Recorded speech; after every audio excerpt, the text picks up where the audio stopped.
Tribal মানুহৰ সংগ্ৰামক দিল্লী দিছপুৰে সদায় ভয় কৰি আহিছে। গণতান্ত্ৰিক আন্দোলনক নামানিলে মানুহে নিজৰ মাতৃ ৰক্ষাৰ কাৰণে সমৰত লিপ্ত হ'বই। এজন আন্দোলনকাৰীয়ে কি ধৰণৰ আন্দোলন কৰিব, কিমান জংগী আন্দোলন কৰিব, সেইটো নিৰ্ভৰ কৰিব চৰকাৰখনৰ এটিটিউডৰ ওপৰত। ৰাজনৈতিক পদবী থকা মানুহে এই আন্দোলনটো সন্মুখৰ পৰা নেতৃত্ব ল'ব নালাগে। এই অঞ্চলৰ যিসকল লোকে একত্ৰিত হৈ সংঘবদ্ধ হৈ চৰকাৰৰ লগত সমৰত লিপ্ত হৈছে, সেয়া আচলতে এটা জাতিৰ জীয়াই থকাৰ লক্ষণ। এনেকুৱা ধৰণৰ প্ৰতাৰণা এইখন চৰকাৰে কৰিব বুলি এইসকল লোকে কেতিয়াও সপোনতো ভবা নাছিলে।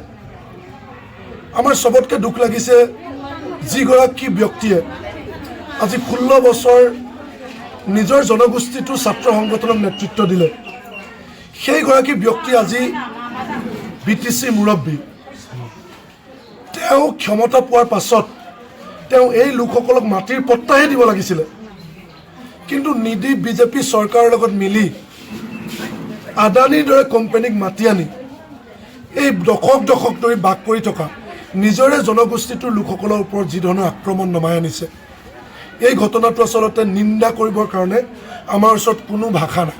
তেওঁলোকে 1886 এক্ট মানে না, তেওঁলোকে BTC মানে চুক্তি মানে, না তেওঁলোকে ষষ্ঠ অনুসূচী মানে, না ৰাষ্ট্ৰসংঘৰ নিৰ্দেশনা মানে। গতিকে সম্পূৰ্ণ অবৈধ, এয়া আমি কেতিয়াও মানি নলওঁ। আৰু দ্বিতীয় কথা, প্ৰমোদ বড়ো ডাঙৰীয়াই যি ধৰণৰ টোপ দিছে যে এই কোম্পানীটোত 3600 বিঘা মাটি যোৱাৰ পাছত 15,000 মানুহে চাকৰি, গোকাত মিছা কথা। আমি তেওঁক চেলেঞ্জ কৰিছোঁ।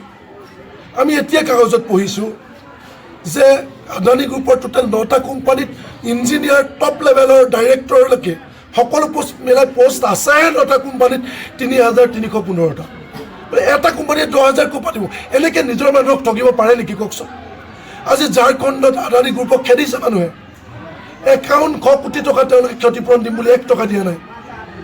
হাজাৰ মানুহক চাকৰি দিম বুলি এগ্ৰিমেণ্ট কৰি চাকৰি দিব পৰা নাই। এইবিলাক গোকান মিছা কথা। এইবিলাক প্ৰলোভনত এই অঞ্চলৰ মানুহ নপৰে, এই অঞ্চলৰ মানুহক প্ৰলোভিত কৰিব নোৱাৰে।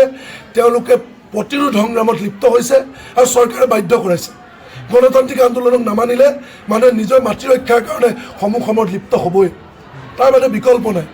যদি মানুহে গণতান্ত্ৰিক আন্দোলনৰ ভাষা বুজি নাপায়, মই এজন খেতিয়ক, মই যদি কাঠৰ নাঙল হাল বাবলৈ গ'লে কাঠৰ নাঙল যদি বোকাত নোসোমায়, পানী নাথাকে, বোকা নাথাকে, মই ঘূৰি আহি চিম্ফ নাঙল নিবলৈ বাধ্য।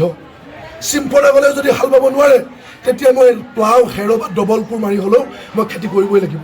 যদি মই খেতি নকৰোঁ খাম কি? গতিকে এজন কৃষকে কি নাঙলেৰে হাল বাব সেইটো নিৰ্ভৰ কৰিব পথাৰ আৰু বতৰৰ ওপৰত। এজন আন্দোলনকাৰীয়ে কি ধৰণৰ আন্দোলন কৰিব, কিমান জংগী আন্দোলন কৰিব, সেইটো নিৰ্ভৰ কৰিব চৰকাৰখনৰ এটিটিউডৰ ওপৰত। গতিকে আমি আহ্বান জনাইছোঁ হিমন্ত বিশ্ব শৰ্মা আৰু প্ৰমোদ বড়ো ডাঙৰীয়া, নিজৰ মানুহখিনিৰ দুখ দুৰ্দশা বুজক, ৰাইজৰ লগত কথা পাতক আৰু এনেধৰণৰ কোম্পানী প্ৰত্যাহাৰ কৰক। হয়, চাওক যে প্ৰমোদ বড়ো ডাঙৰীয়া এটা কথাই কৈছে যে কোনোবা ৰাজনৈতিক দলে প্ৰভোগ কৰি আছে। তাৰমানে স্বতঃস্ফূৰ্তভাৱে বাছবাৰী পৰ্বতজোৰা মানুহে কৰি থকা আন্দোলনটোক তেওঁলোকে পলিটিকেল এটা কালাৰ দিব বিচাৰিছে। সেই সুযোগ যাতে হিমন্ত বিশ্ব শৰ্মাৰ প্ৰমোদ বড়ো ডাঙৰীয়াই ল'ব নোৱাৰে, সেইকাৰণে ৰাজনৈতিক পদবী থকা মানুহে এই আন্দোলনটো সন্মুখৰ পৰা নেতৃত্ব ল'ব নালাগে। সেই কথাটো মই তেওঁলোকক স্পষ্টকৈ কৈছোঁ। যদি বিৰোধী দলৰ কোনোবা ৰাজনৈতিক দলৰ ব্যক্তিয়ে এই আন্দোলনটো সন্মুখৰ পৰা নেতৃত্ব লয়, তেতিয়াহ'লে তেওঁলোকৰ শাসক দলৰ প্ৰমোদ বড়ো ডাঙৰীয়া, হিমন্ত বিশ্ব শৰ্মাৰ ৰাজনৈতিক কালাৰ দিবৰ কাৰণে তেওঁলোক সক্ষম হ'ব। গতিকে সেই সুযোগটো কোনো কাৰণত আমি দিব নালাগে। সেইকাৰণে এফেক্টেড ভুক্তভোগী মানুহ সন্মুখত থাকক, আমি সকলো দল সংগঠন তেওঁলোকৰ লগত থাকিম। আৰু তেওঁলোকৰ যদি গাত হাত দিয়ে তেতিয়াহ'লে আমিও বহি নাথাকিম। সমগ্ৰ অসমত আমি ইয়াৰ বিৰুদ্ধে তীব্ৰ আন্দোলন কৰিম। আজি কৈ দিছোঁ, বাছবাৰী অঞ্চলৰ মানুহ অকলশৰীয়া নহয়, পৰ্বতজোৰাৰ মানুহ অকলশৰীয়া নহয়। ইয়াৰ এজন মানুহৰ গাত যদি হাত দিয়ে গোটেই সমগ্ৰ অসমবাসী মানুহে আন্দোলন কৰিম, এইটো স্পষ্ট কথা। ট্ৰাইবেল মানুহৰ সংগ্ৰামক দিল্লী দিছপুৰে সদায় ভয় কৰি আহিছে।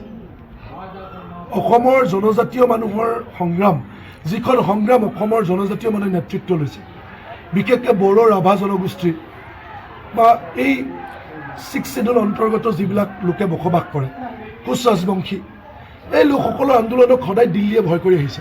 তাৰ কাৰণে তেওঁলোকে BTC দিবলৈ বাধ্য হৈছে, তাৰ কাৰণে BTR কৰিবৰ কাৰণে বাধ্য হৈছে, তাৰ কাৰণে ইউনিভাৰ্চিটি দিবলৈ বাধ্য হৈছে, 6 শিডিউলৰ অন্তৰ্গত মানুহক ৰাইট দিবৰ কাৰণে বাধ্য হৈছে।